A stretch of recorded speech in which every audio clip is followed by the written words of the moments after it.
खुलुमबाय बड'लेण्ड खौरां नायगिरि नोंथांमोननिसिम फैदो दानिया मिथिनो लानि दिनैनि गोदान खौरांफोरखौ। बड'लेण्ड इउनिभार्सिटिनि गोदान बिसि महरै डक्टर बाबुलाल आहूजा बिथांखौ थिसननाय जाबाय। आगोलनि बिसि लाइस्राम लादु सिंखौ गोबाव समनिफ्रायनो बोखारनो दाबि दिखांबाय थानायनि गेजेरजों बड'लेण्ड मुलुगसोलोंसालियाव गोदान बिसि अर्थात भाइस चेन्सेलर मोननो हाबाय। बर' हारिनि थाखाय दुखुनांथाव खौरां, जाय फ्रिडम फाइटार होननाबो बुंजायो। एक्स-एनडिपिनि गायसनगिरि डिआर नाब्ला एबा रनजन दैमारि बिथांनि मैया सेकेन्ड हियारिं दंमोन।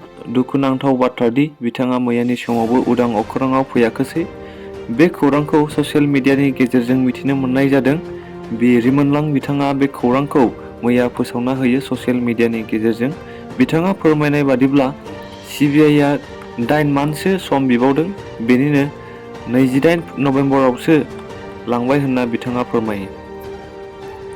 हादरनि पेट्रल आरो डिजेलखौ मोनफ्रोम लिटाराव 2 राङै खमायनानै होनाय जाबाय। मुलुगनां बाजाराव गोथां थावनि बेसेना खमायनायनि उनावबो मिरु सोरखारा थावनि बेसेनखौ खमायाखै होननानै बेरेखा दोलोआ अजद दिखांदोंमोन। बेखौनो बिथा खालामनानै लकसभा बिसायख'थि जाहां जानायलाय मिरु सोरखारा पेट्रल आरो डिजेलनि बेसेनखौ मोनफ्रोम लिटाराव 2 राङै खमायनानै होनाय जाबाय। मैया क'क्राझाराव मोनसे गिथावना जाथाय। साननि समावनो फैसा सिखाव हमनो मोन्दों। गिलु-बालु बे जाथाया क'क्राझार सहरनि बाजै हटेलनि साखाथियाव थानाय स्टेट बेंक अफ इन्डियानि लांगोनायाव जादोंमोन। सासे सुबुङा फैसा बख'ना लाबोनानै फैदोंमोन। बेखौनो नोजोर लाखिनानै दुथां सानै सुबुङा बिथांनिफ्राय फैसाखौ सेख'ना लाना खारदोंमोन आरो बेखौ नुनानै राइजोफोरा होसोना हमनो मोननाय जादों होनना मिथिनो मोननाय जायो।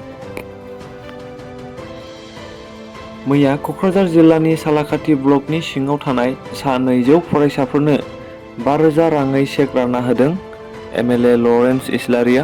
बेबायदिनो बिथाङा फोरमायना होयोदि मोनफ्रोमबो समस्थियावनो बे राङारि अनसुंथाइखौ फरायसाफोरा मोनगोन होनना बिथाङा फोरमायदों।